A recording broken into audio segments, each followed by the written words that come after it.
नमस्कार दोस्तों, रिसेंटली एक बहुत ही बड़ी खबर देखने को मिल रही है जहां पर MSCI इंडेक्स के अंदर भारत का वेटेज अभी तक का सबसे हाईएस्ट देखने को मिल रहा है और इवन इमर्जिंग मार्केट के अंदर भारत की सेकंड रैंक चाइना के बाद हासिल हुई है।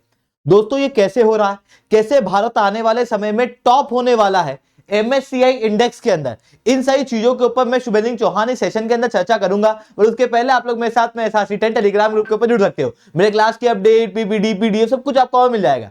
इसके अलावा यूपीएससी सीएससी की अगर आप लोगों को तैयारी करना है, इंडिया के टॉप एजुकेटर से ऑफलाइन क्लास के अंदर पढ़ना है, तो दोस्तों दिल्ली के करोल बाग, मुखर्जी नगर के अंदर और प्रयागराज के सिविल लाइंस के अंदर अन अकेडमी ने अपनी ऑफलाइन क्लास खोल दी है, जहां पर इंडिया के टॉप एजुकेटर ना आप लोगों को ऑफलाइन क्लास के अंदर पढ़ाएंगे। तो बिल्कुल से आप हम लोगों के साथ में ऑफलाइन क्लास के अंदर जुड़ सकते हो।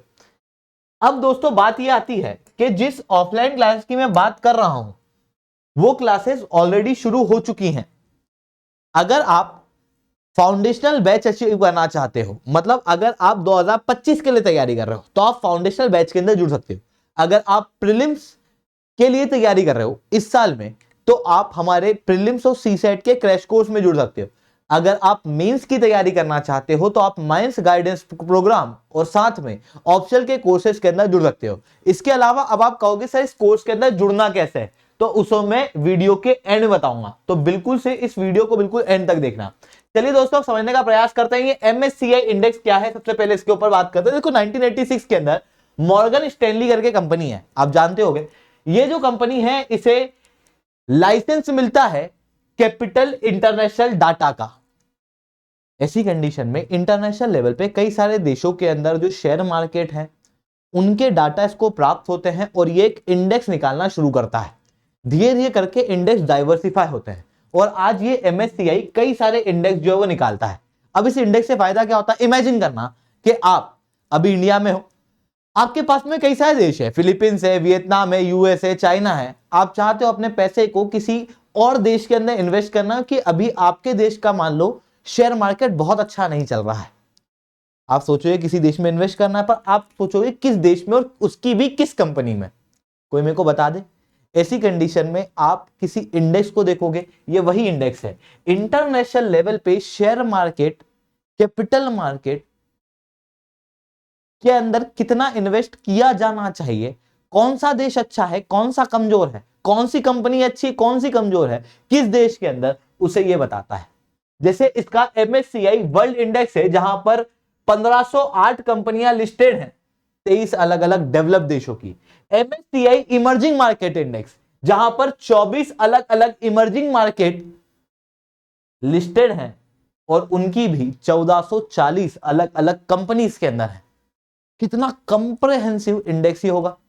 अब इससे बेनिफिट क्या होगा, अगर इस इंडेक्स में भारत की रैंक ऊपर आती है तो जैसे अमेरिका है, कनाडा है और भी कई सारे देश हैं जहां पर लोग जो हैं वो शेयर मार्केट के अंदर इन्वेस्ट करते हैं, खास रूप से दूसरे देशों के अंदर, वो भारत को पहली प्रायोरिटी पे रखेंगे। भारत के अंदर ज्यादा ज्यादा फॉरेन पोर्टफोलियो इन्वेस्टमेंट आएगा, भारतीय कंपनियों के पास में पैसा आएगा। और अगर भारतीय कंपनियों के पास में पैसा आता है तो सीधी सी बात है, नए नए इनोवेशन होंगे, नए डेवलपमेंट होंगे, कंपनियां भारत के अंदर और बेहतर कर पाएंगी, इंप्लॉयमेंट जनरेट होगा। ये सब कुछ कब होगा, जब भारत की रैंक ऊपर होगी। रिसेंटली MSCI का इमर्जिंग मार्केट इंडेक्स जो है वो आया है और एक ट्रेंड देखने को मिल रहा है कि भारत जो 2016 में 7.1% वेटेज रखता था वो अब 18.2% वेटेज रखने लगा है।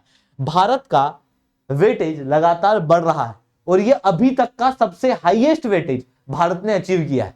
वहीं दूसरी तरफ चाइना का वेटेज जो है वो लगातार गिरता हुआ दिखाई दे रहा है, जो अभी टॉप पे है और इसका वेटेज अभी 25.4% है। बहुत जल्दी चाइना को ओवरटेक करने वाला है भारत यहां। ऐसा मैं क्यों कह रहा हूं, क्योंकि कुछ इस तरीके के चेंजेस हम लोगों को इंटरनेशनल मार्केट के अंदर देखने को मिल रहा है। चाइना का मार्केट गिरता हुआ दिख रहा है क्योंकि अब चाइना से डी रिस्किंग हो रही है। मतलब स्ट्रिक्ट कोविड-19 पॉलिसी चाइना ने यूज की, जिसके कारण से पहले सारा मैन्युफैक्चरिंग वगैरह सब चाइना में होती थी। वो जितनी मैन्युफैक्चरिंग हो रही थी वो कोविड-19 की वजह से वहीं रुक गई। अब ऑस्ट्रेलिया की कंपनी, इंडिया की कंपनी जो भी चाइना के अंदर थी वो अपने सामान को अपने खुद के नेटिव देश में भेज ही नहीं पा रही थी। ऐसी कंडीशन में चाइना प्लस वन स्ट्रेटेजी अपनाई गई, जहां पे कहा गया कि चाइना के अलावा किसी और मार्केट में भी मैन्युफैक्चरिंग फैसिलिटी लगाओ। वहीं डी रिस्किंग के अंदर एको पर्सपेक्टिव ये भी आता है कि चाइना जो है वो अब बहुत एग्रेसिव स्टैंड अपना रहा है। जब चाइना का स्टैंड एग्रेसिव हो रहा है ना, तो ऐसी कंडीशन में वेस्टर्न मीडिया चाइना के पूरी तरीके से खिलाफ है और ऐसा नरेटिव क्रिएट कर दिया कि चाइना तो बहुत ही बेकार देश है। ऐसी कंडीशन में जो देश है वो अब अपनी कंपनियों को चाइना से निकाल रहे हैं और चाइना की एग्रेसिव पॉलिसी भी इसका एक बहुत बड़ा कारण है, जिसके कारण से चाइना की इकोनॉमी डाउनफॉल में जा रही है। इतना ही नहीं, पहली बार चाइना के अंदर फॉरेन डायरेक्ट इन्वेस्टमेंट डेफिसिट में गया है, पहली बार ऐसा हुआ था। ये इसी का असर है। वहीं चाइना का जो मेन ग्रोथ मॉडल था ना, वो रियल एस्टेट पे बेस्ड था। चाइना ने शुरुआत में अपनी इकोनॉमी को डेवलप करने के लिए, लोगों को एम्प्लॉयमेंट दिलवाने के लिए कई सारी घोस्ट सिटीज बनाई थी। मतलब लोगों को जबरदस्ती घर बना बना के दिए थे, घर बना। इससे क्या हुआ कि सीमेंट की इंडस्ट्री चली, इससे सरिये की इंडस्ट्री चली, इससे लोगों को लेबर मिला, लोगों के पास पैसा आया, लोगों ने मार्केट के अंदर डिमांड करी, चाइना की इकोनॉमी आगे बढ़ी। पर जिस रियल एस्टेट के आधार पर चाइना ने अपनी इकोनॉमी को डेवलप किया था, अब वही रियल एस्टेट सेक्टर जो है वो डाउनफॉल में जा रहा है। कई सारी कंपनियां बैंकरप्ट हो रही हैं, जिसके कारण से चाइना का ग्रोथ मॉडल जो है वो अब गड़बड़ाता हुआ दिखाई दे रहा है। वही चाइना के अंदर जो म्यूनिसिपालिटी के इश्यूज आ रहे हैं, क्योंकि China as a whole economy loan देती है दूसरे देशों को, पर चाइना के अंदर जो लोकल गवर्नमेंट है उसके ऊपर ढेर सारा लोन है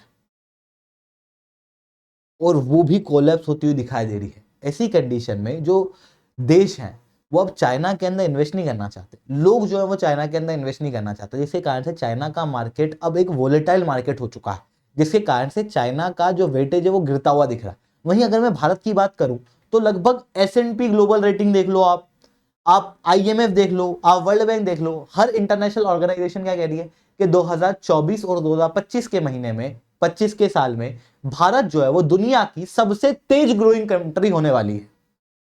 भारत की इकोनॉमी स्टेबल इकोनॉमी होने वाली है, भारत की राजनीति स्टेबल है।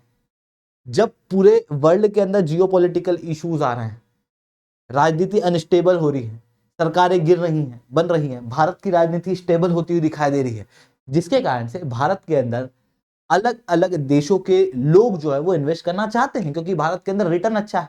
चाइना का गिरना भी इसके अंदर एक बहुत बड़ा रोल प्ले करता है। जैसे चाइना गिरा तो चाइना की कंपनियां अब भारत के अंदर इन्वेस्ट करना चाहती हैं। जैसे आईफोन ने टाटा के साथ में मिलकर तमिलनाडु के अंदर आईफोन का प्लांट खोलने की सोची, फॉक्सकॉन का भारत के अंदर आना, टेस्ला का भारत के अंदर आने की मांग करना, ये सब कुछ क्या दर्शाता है कि जो दुनिया भर की कंपनियां अब वो भारत के मार्केट में इंटरेस्टेड है। ऐसी कंडीशन में भारत का शेयर मार्केट बहुत तेजी से ग्रो करेगा। इस कारण से भारत का वेटेज जो है बढ़ता हुआ दिखाई दे रहा है और अगले कुछ महीनों में 20% के ऊपर भारत का वेटेज होने वाला है, ऐसा कई सारे एक्सपर्ट बताते हैं। आई होप आप लोगों को ये सारी बातें समझ में आई होंगी। लेक्चर अच्छा लगा हो तो लाइक करना, लेक्चर बहुत अच्छा लगा हो तो नीचे रिटर्न कमेंट करना। इसके अलावा दोस्तों, अब आपके मन में वो जो सवाल था कि सर वो जो ऑफलाइन क्लास का आप बोल रहे थे, वो ऑफलाइन क्लास के अंदर हम जुड़े कैसे, कोई तरीका तो होगा। नीचे कमेंट में पाथफाइंडर नाम से कमेंट होगा, उस कमेंट के अंदर एक लिंक होगी, उस लिंक को खोलना, उस लिंक को फिल कर देना। जैसे आप उस लिंक को फिल करोगे ना, हमारे टीम आपको कॉल करेगी और आपको कंप्लीट गाइडेंस देगी आपकी प्रिपरेशन के लिए, साथ में आपको बताइए कैसे ऑफलाइन कोर्स के अंदर जुड़ना है। उस लिंक को भरने के कुछ और भी फायदे हैं। जब भी आप अनअकैडमी के अंदर सब्सक्रिप्शन लोगे तो आपको 40% तक का डिस्काउंट मिलेगा। उस लिंक को भरने का ये फायदा है कि मेरे लेक्चर की पीडीएफ आपको लिंक भरने के बाद 2 और लिंक मिलेगी, उसके अंदर एक में मेरी लेक्चर की पीडीएफ मिल जाएगी और दूसरी लिंक के अंदर आपको मंथली करंट अफेयर्स की मैगजीन मिल जाएगी। ये सब कुछ तब होगा जब आप उस लिंक को भरोगे। उस लिंक को भरना बिल्कुल मत भूलना, बहुत इंपॉर्टेंट है। इसके अलावा अगर आप लोगों को हमारा सेंटर देखना है यूपीएससी सीएससी का, तो ये हमारा करोल बाग वाला सेंटर है। आप देख सकते हो वहां पे कितनी फैसिलिटीज अवेलेबल है।